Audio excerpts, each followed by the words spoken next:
మీది ఒక audio call నేను విన్నా. భీమవరం సిఐకి ఫోన్ చేసి నేను ఒక కలెక్టర్ని అదుపులో తీసుకున్నా, మా దగ్గర సాక్ష్యాలు ఉన్నాయి, మీరు వచ్చి అరెస్ట్ చేయండి అని కలెక్టర్తో వాదనకు దిగారు అని ఒక ఆడియో కాల్ నేను విన్నా. నిజమేనండి, అది నిజమే కానీ దీంట్లో చిన్న మార్పు ఉందండి. కలెక్టర్ని అదుపులోకి తీసుకున్నామంటే ఎవరైనా పిచ్చోడు అంటారండి. ఫస్ట్ ఇది మాట వినగానే వీడెవడో పిచ్చోడు కాకపోతే కలెక్టర్ని అదుపులో తీసుకోవటం అని అంటారు, ఎవరైనా ఇలాగ అంటారండి. నేను కూడా అదే అనుకున్నా. తప్పేం లేదు. కానీ ఆ ఆడియో కాల్లో స్పష్టంగా చెప్పామండి, భీమవరం కలెక్టర్ గారిని 43 CRPC పాత చట్టం, కొత్త చట్టం సెక్షన్ 40 BNSS ప్రకారంగా అదుపులోకి తీసుకున్నాం, ఆవిడకి నోటీస్ సర్వ్ చేసాం, మీరు వస్తే కలెక్టర్ గారిని ప్లస్ కంప్లైంట్ విత్ నోటీస్ మీకు అప్పచెప్పేసి మేము వెళతాం. ఒక్కసారి 40 BNSS కొత్త చట్టం అయినా పాత చట్టం 43 CRPC అయినా నేరం జరిగింది అని ప్రైవేట్ పర్సన్స్ ఎవరినైనా అరెస్ట్ చేయొచ్చు. నేరం వారికి నేరం జరిగిందని వారు భావించిన, నిర్ధారించిన, వారు అనుమానించిన వారిని అదుపులోకి తీసుకోవచ్చని 40 BNSS చెప్తుంది, పాత చట్టం 43 CRPC చెప్తుంది. ఆ ప్రకారంగా ఆవిడకే కలెక్టర్ గారికి నోటీస్ ఇచ్చాయి, అమ్మ ఈ నేరాలకు మీరు పాల్పడినందుకు, ఈ సెక్షన్స్ ప్రకారంగా మీరు నేరం చేసినందుకు మిమ్మల్ని అదుపులో తీసుకుంటున్నాం నోటీస్ ఆవిడకే ఇచ్చాము. అసలు ఆ కలెక్టర్ ఏం చేసింది? తేతల గ్రామం అని ఉందండి, తణుకు పట్టణం దగ్గర, ఉమ్మడి పశ్చిమ గోదావరి జిల్లాలో. అక్కడ ఎలాంటి అనుమతులు లేకుండా, అంటే అక్కడ పంచాయతీ అనుమతులు కూడా లేవండి. దానికి పంచాయతీ అనుమతులు లేకుండా కూడా అక్కడ ఒక అక్రమ గోవధశాల రన్ అయిపోతుందండి. గోవధశాల రోజుకు 1000 గోవులను వధించడం కోసం ఆయన పై స్థాయిలో అనుమతులు తెచ్చుకున్నాడు, కానీ పంచాయతీ శాఖ అనుమతి ఇవ్వలేదండి. రెండవది, ఈ గోవులను చంపినప్పుడు కానీ లేకపోతే గేదెలను చంపినా, ఒంటెలను చంపినా కూడా రక్తం ఏదైతే వెళ్తుందో ఈ 1 ఎకర్లోనే ఆ రక్తం ఇంకదు కాబట్టి దానికి సమ్ ల్యాండ్ ఎంతో ఉండాలి, మినిమం 10 acres ఎంతో ఉండాలి, లేదా 5 acres ఉండాలని కొన్ని నిబంధనలు ఉన్నాయండి. ఇతను లీజుకి తీసుకున్న ల్యాండ్కి ఈ అక్రమ వధశాలకి సంబంధమే లేదండి. ఇక్కడ వధశాల ఉంది, ఎక్కడో పక్కన ఒక 1000 ఇల్లులు 1000 ఎకరాలు దాటేసిన తర్వాత ఏమో ఆ లీజు తీసుకున్న ల్యాండ్ ఉందండి. మరి పొల్యూషన్ కంట్రోల్ బోర్డు అయినా అంటే లంచాలు ఇస్తే ఏమైనా జరిగిపోతాయి కదా మన దేశంలోనే, మనం ఏం దాన్ని ఆశ్చర్యపోకర్లేదు.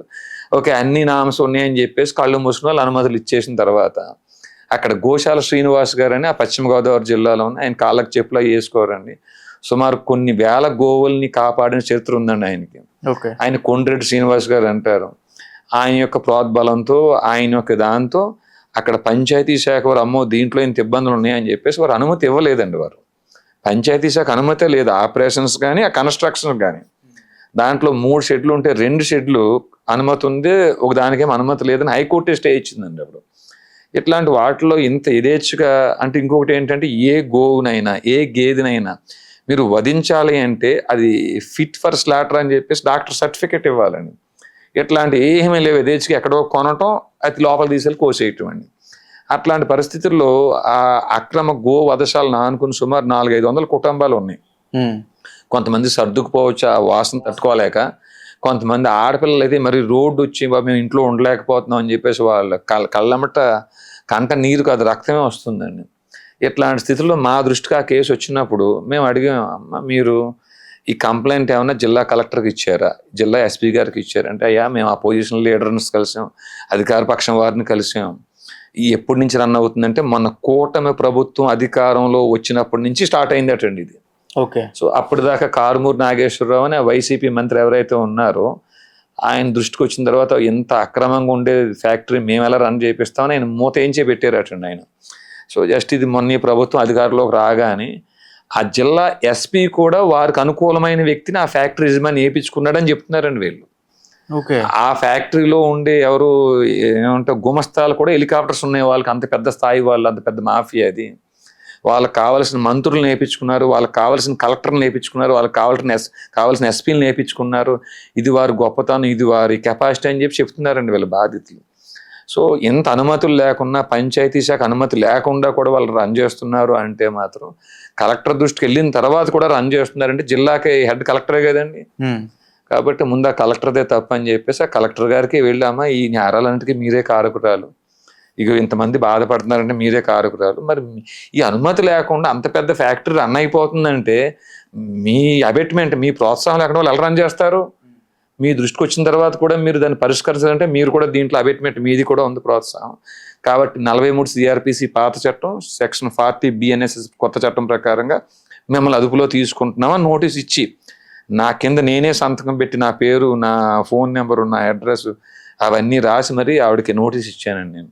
ఇదిగో మీరు చేసిన ఈ పని పలానా సెక్షన్స్ ప్రకారంగా నేరం అని చెప్పేసి ఆ తర్వాత ఆవిడని అదుపులో తీసుకున్న తర్వాత తీసుకున్నారా? తీసుకున్నామండి.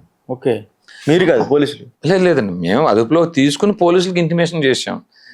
ఈ 100కి ఫోన్ చేస్తే వాళ్ళు భీమవరం ఎవరో ఎస్ఐ గారు అని నెంబర్ ఇచ్చారు మాకు. మేము దానికి ఫోన్ చేస్తే నేను ఎస్ఐని కాదు సిఏ అన్నారండి ఆయన. ఇంకా మంచిదా, ఇంకా బాగా అవగాహన ఉంటుంది 43 సిఆర్పిసి మీద, 154 సిఆర్పిసి మీద, 155 సిఆర్పిసి మీద ఇంకా ఎక్కువ అవగాహన ఉండాలి వాళ్ళకి అని చెప్పి అయ్యా మేము అట్లా కలెక్టర్ గారిని ఈ అఫెన్స్కి పాల్పడ్డారని మేము అదుపులో 43 సిఆర్పిసి కొత్త చట్టం బిఎన్ఎస్ఎస్ 40 ప్రయోగించి అదుపులో తీసుకున్నామండి. మీరు వస్తే మీకు అప్పచెప్పేసి వెళ్ళిపోతాం మేము కంప్లైంట్తో సహా. వెళ్ళిపోతే నువ్వెవడో కలెక్టర్ అదుపులో తీసుకోవడానికి నేను సెక్షన్ చెప్పాను నేను. ఇలా 40 బిఎన్ఎస్ఎస్ అండి, పాత చట్టం 43 సిఆర్పిసి అని.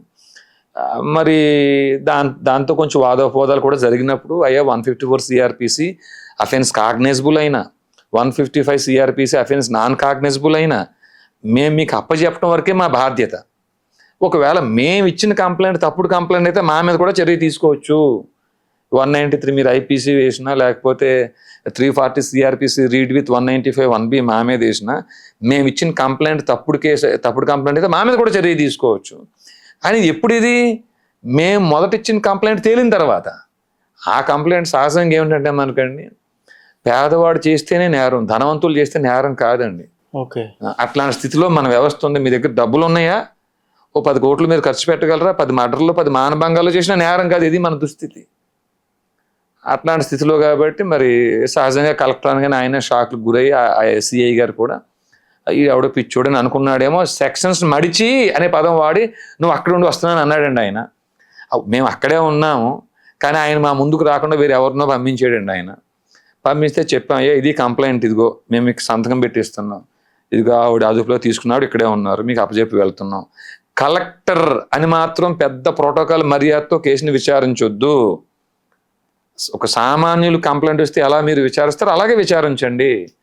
నేను ఇచ్చిన కంప్లైంట్లో తప్పు ఉంటే నా మీద కూడా చర్య తీసుకొచ్చే ఇబ్బంది ఏమీ లేదు అని చెప్పేసి కంప్లైంట్ మేము అక్కడికి అప్పచెప్పి వచ్చామండి ఆ రోజు. ఇది తెలియకుండా ఏమనుకుంటారండి, కలెక్టర్ని అదుపులో తీసుకున్నాం, కలెక్టర్ని అరెస్ట్ చేసామని ఎవడో పిచ్చోడు అనుకుంటారండి. ప్రతి ఆడియో రికార్డులో కూడా చెప్పుకున్నామండి, వీడియోలో కూడా చెప్తున్నాం. 43 సిఆర్పిసి ప్రకారంగా అరెస్ట్ చేసాం, కొత్త చట్టం 40 బిఎన్ఎస్ఎస్ ప్రకారంగా అరెస్ట్ చేసాం అని చెప్పి అంటున్నాం. 40 బిఎన్ఎస్ఎస్ చెప్పిన తర్వాత కూడా మీకు ఏం రైట్ ఉందంటే ఆ చట్టం చదివితే తెలుస్తుంది మాకేం రైట్ ఉందో. నేను మీ గ్రామస్తులకు సంబంధించిన సర్పంచ్ గారు ఒక వీడియో చేశారు. ఆ వీడియోలో నేను కొన్ని విషయం విన్నా. మీరు అసలు మీ ఊరికే వెళ్ళరంటే ఎందుకు వెళ్ళమండి? మా ఊరికే రారని అనలేదండి ఆయన. నేను ఆ వీడియో నేను కూడా విన్నాను.